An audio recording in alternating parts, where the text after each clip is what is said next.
Let's jump right in, shall we? Welcome to this explainer. Today, we're decoding something you interact with literally every single second you're awake, but you probably never even notice it. We're looking at the invisible architecture of color.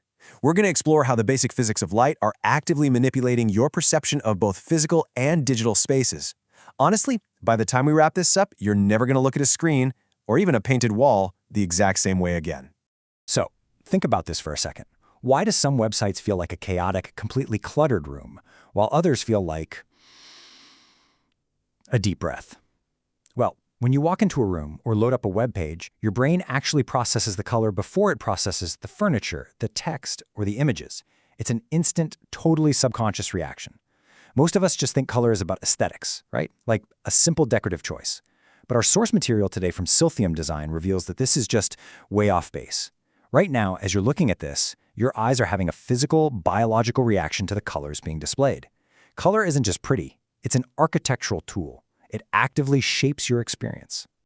Okay, let's dive into our roadmap for today. First up, the science of color. Then we'll hit wavelengths and digital depth, followed by guiding user attention, nature-inspired palettes, and finally, mastering the 60-30-10 rule. Let's get to it. Section 1. The Science of Color, the Physics of Light. Now, to truly get how to use color, we've got to strip away this whole idea of personal preference and get right into the hard science of light. We're talking physics, biology, psychology, the whole shebang. Because fundamentally, color isn't just some pigment in a tube. It's a physical process. It begins with light traveling in waves and ends with those waves interacting with the actual biology of your eye. Right now, when light hits your retina, these special cells called rods and cones detect it and fire off signals through your optic nerve. But here is the crazy secret behind the grand illusion of design. Different colors literally have different wavelengths. Take warm colors, like red and orange. They have long, slow wavelengths.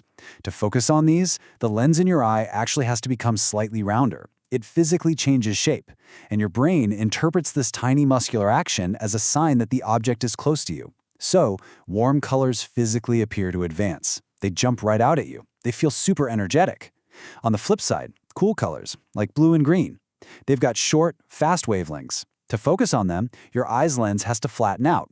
Your brain reads that flattening as distance. So cool colors actually appear to recede, to move away from you. They feel calm and distant. This little biological quirk, it's the absolute fundamental grammar of how we perceive space. Moving right along to Section 2, Wavelengths and Digital Depth, Screen Space Perception. Because listen, this isn't just about picking paint for your living room. The exact same biological mechanics apply to flat screens through something called visual hierarchy. Simply put, visual hierarchy is the arrangement of digital elements to guide the user's eye to the most important information first. Since a screen is a finite, perfectly flat piece of glass, designers have to actively weaponize those biological quirks we just talked about to engineer a sense of digital depth.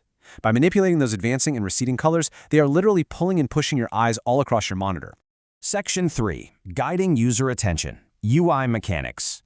Let's shift gears and look at the practical applications of these physical laws in the user interfaces you use every single day. This is the real aha moment of web design. Step 1. Use cool, muted backgrounds. Remember, cool colors make the eye's lens flatten, creating that sense of distance. So a light gray or a pale blue background, it recedes. It essentially tells your brain, hey, this is just the environment, you can relax. Then comes Step 2. Place warm, advancing colors on buttons and links. Think about it, a bright orange Buy Now button or a bright red alert icon.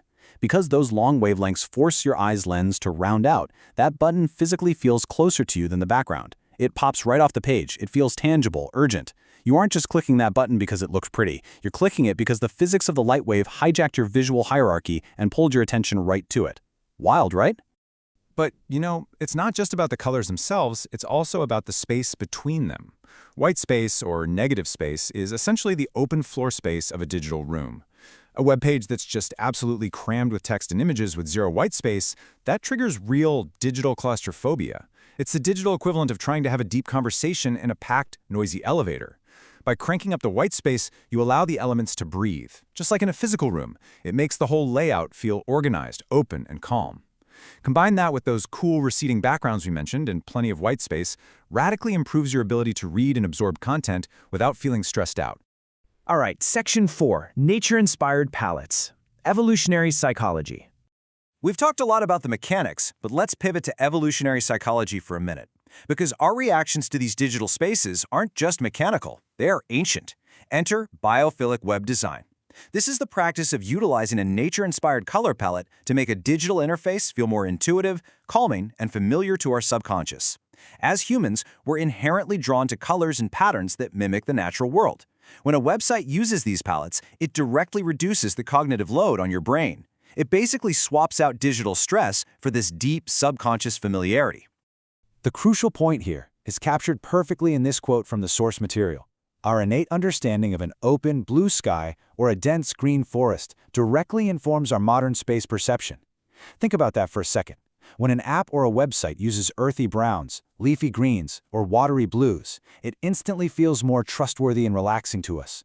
It connects this totally artificial digital space to a deep sense of well-being that's rooted in the natural world we evolved in over millions of years. Finally, Section 5, Mastering the 60-30-10 Rule. Design with purpose. Let's move into our takeaway toolkit.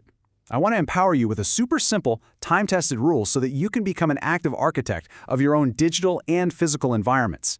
The rule starts with 60.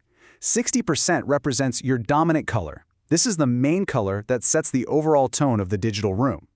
If you want a website or an app to feel open, relaxed, and expansive, this 60% should absolutely be a light, cool, receding shade. It provides this vast, stable backdrop that doesn't constantly demand your eye's immediate focus. Next up is 30. 30% is your secondary color. Now this color is used for about half as much area as your dominant backdrop. Its main job is to support that main color while defining the key content areas. It provides structure and interest, maybe framing a text box or a sidebar, but it does this without causing visual stress or fighting the background for absolute dominance. It's basically the supporting actor. And we wrap it up with 10. 10% is your accent color. This is the boldest color in your entire palette. It should absolutely be that warm, advancing shade we talked about earlier. Because it is used so sparingly, literally just 10% of the time, it packs a massive punch. This is the color you use specifically to physically pull the viewer's eye to critical calls to action. It's the spark of energy in a calm digital room. By following this 60-30-10 structure, you're creating a perfectly balanced visual experience. So, I'll leave you with this. Next time you're browsing a website and you feel inexplicably drawn to click that bright, warm Buy Now button, take a beat and ask yourself, did you really make the choice, or did the wavelength choose for you? You are now officially armed with the invisible architecture of color. You understand exactly how light, biology, and design converge to guide your every move on a screen. Thank you so much for joining me for this explainer. Keep those eyes open and stay curious.